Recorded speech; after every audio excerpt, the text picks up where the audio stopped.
Pemirsa, harga kebutuhan pokok naik berimbas pada warteg warung nasi andalan masyarakat menengah bawah. Pengunjung warteg semakin sepi, pembeli pun banyak beralih mencari menu murah serta paket 10 ribuan.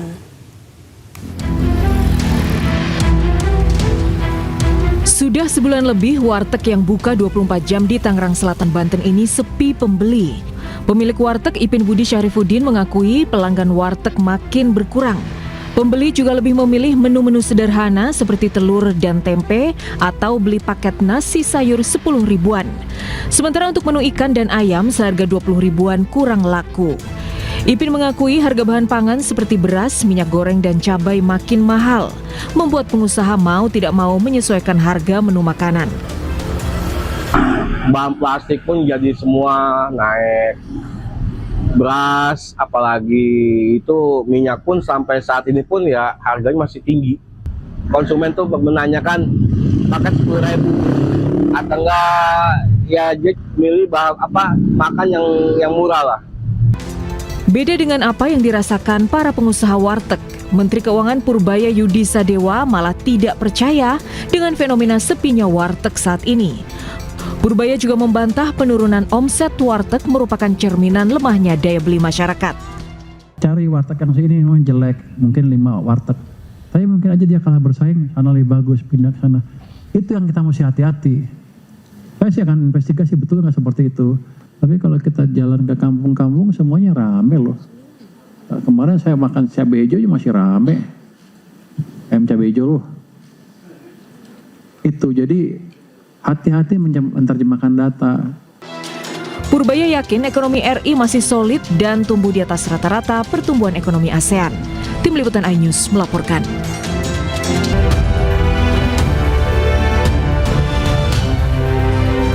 Anda kembali di iNews Siang, pemirsa. Harga beras di pasar di Bandung, Jawa Barat naik hingga Rp1.000 pasca kenaikan harga BBM.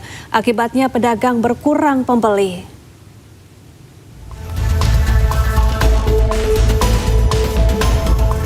Pasca kenaikan harga BBM, harga beras di tingkat pedagang kembali naik di Bandung. Kenaikan rata-rata Rp1.000 per kilogram untuk semua jenis beras hingga membuat para pembeli mengeluh akibat kenaikan harga beras. Sebelumnya, beras medium yang dijual dengan harga Rp14.000 per kilo kini menjadi Rp15.000 hingga Rp16.000. Sementara beras premium yang sebelumnya Rp17.000 kini menjadi Rp18.000 per kilogram. Untuk beras kualitas premium yang sebelumnya Rp18.000 kini naik menjadi Rp19.000 per kilo. Pemerintah kalau bisa mah jangan cuma jalan-jalan doang lah. Kalau bisa mah realitanya lah dan logika yang dipakai, jangan cuma hanya nanya-nanya aja. Ya istilahnya implementasinya di lapangan tuh harus benar-benar ada. Supplier kini lebih membatasi pengeluaran barang karena kondisi ekonomi yang tidak menentu. Dari Bandung, Jawa Barat, Ervan David, iNews melaporkan. Ya, sejak beberapa hari belakangan, keberadaan minyak goreng subsidi Minyak Kita goib di pasaran. Di Parepare, Sulawesi Selatan, demi mendapatkan Minyak Kita, warga khususnya kaum ibu rela antre hingga berjam-jam.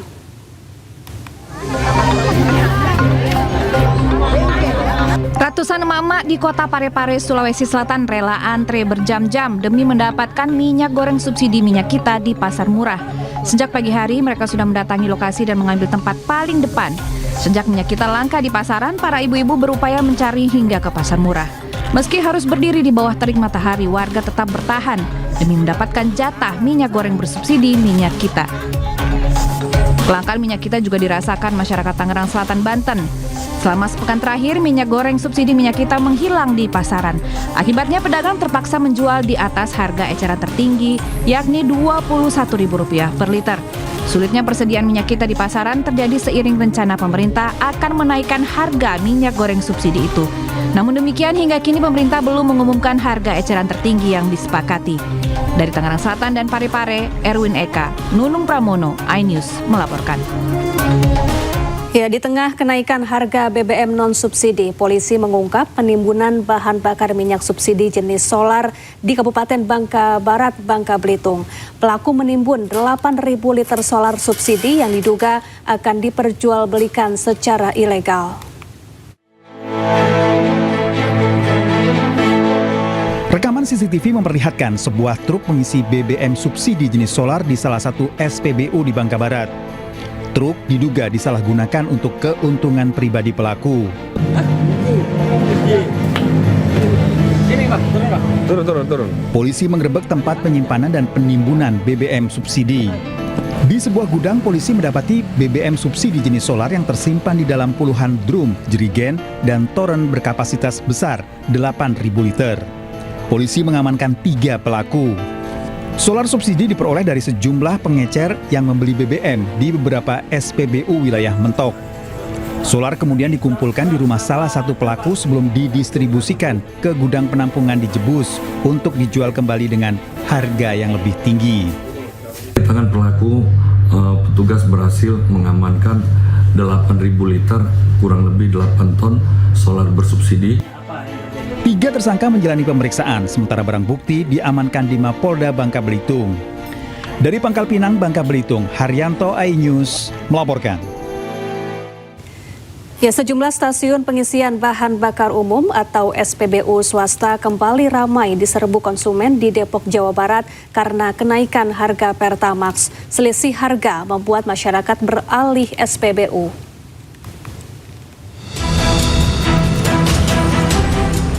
Pasca kenaikan harga bahan bakar minyak jenis Pertamax, terlihat antrean di SPBU swasta kawasan GDC Pancoran Mas, Kota Depok.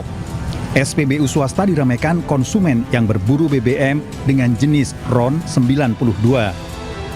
Selisih harga tipis membuat sebagian masyarakat memilih untuk berganti haluan dari Pertamax ke produk SPBU swasta.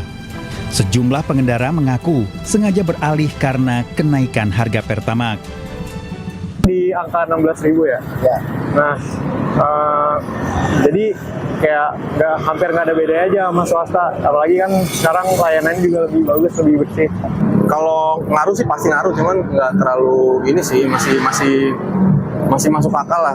Ya mungkin juga kalau kenaikan emang karena pemerintah ya ini dolar itu harga kurs terhadap rupiah itu rendah, jadinya emang perlu dinaikin mungkin. Warga berharap pemerintah bisa kembali menurunkan harga BBM non-subsidi Pertamax agar aktivitas dan pengeluaran ekonomi warga bisa kembali normal. Dari Depok, Jawa Barat, Iyung Rizky, iNews melaporkan. Pemirsa, Menteri Keuangan Purbayayudi Sadewa tegaskan kebijakan perubahan harga Pertamax tidak akan mengganggu perekonomian nasional. Pemerintah menjamin stabilitas sektor logistik dan transportasi publik tetap terjaga pasca penyesuaian harga tersebut.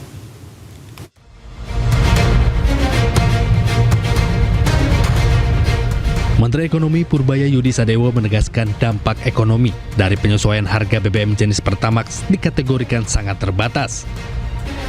Faktor utama yang meminimalkan dampak kebijakan tersebut adalah karakteristik pengguna Pertamax yang bukan berasal dari sektor angkutan umum massal maupun armada pengangkut logistik barang.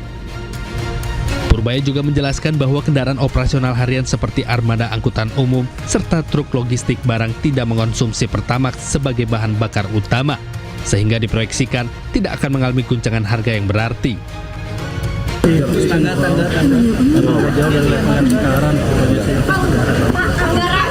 Pak, di sosmed ramai soal ajakan pada pindah ke Pertalite, Pak, untuk potensi beban anggaran tambahan subsidi gimana sih, Pak? Hitungan Kemenkyu, Pak, udah ada berapa, Pak, kira-kira, Pak?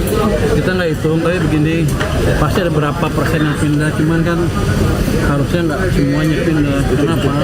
Karena kan yang beli Pertamax tahu mobilnya cocok untuk Pertamax. Untuk yang motor kan tidak ada seperti itu ya, Pak? Berapa persen, Pak, yang bakal pindah? Karena beberapa orang juga pada udah mau ngelihat My Pertamina nih mau pindah. Kita belum hitung, mungkin ditanya Pak Bahlil yang mengerti. Sebelumnya, kenaikan harga Pertamax membuat sejumlah pengendara beralih ke Pertalite yang harganya Rp10.000. Hal ini pun berdampak pada antrean kendaraan di sejumlah SPBU di berbagai daerah.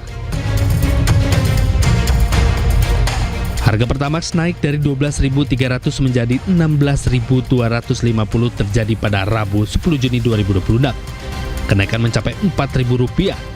Sementara untuk Pertamax Turbo, Dexlite, dan Pertamina Dex tidak mengalami kenaikan harga. Tim Liputan iNews melaporkan.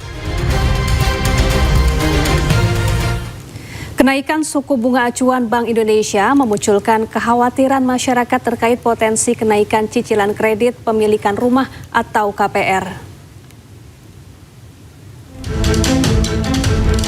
Terkait hal tersebut, Menteri Perumahan dan Permukiman RI Marwarar Sirait saat ditemui di Kompleks Istana Kepresidenan hari Selasa memastikan kenaikan suku bunga acuan atau BI rate menjadi 5,5% belum berdampak pada skema kredit pemilik rumah subsidi bagi masyarakat berpenghasilan rendah atau MBR. Marwarar juga menegaskan pemerintah masih mempertahankan berbagai insentif perumahan yang selama ini diberikan kepada masyarakat berpenghasilan rendah, termasuk bunga KPR subsidi 5% dan uang muka sebesar 1%. Sampai hari ini rumah subsidi tidak ada kenaikan. Sampai per hari ini tentu kita akan terus pelajari, tapi per hari ini bunganya tetap 5% kepada MBR, masyarakat berpenghasilan rendah, kemudian DP-nya tetap 1%, dan tadi juga bentuk menggratiskan BPATB, BBG tetap diteruskan.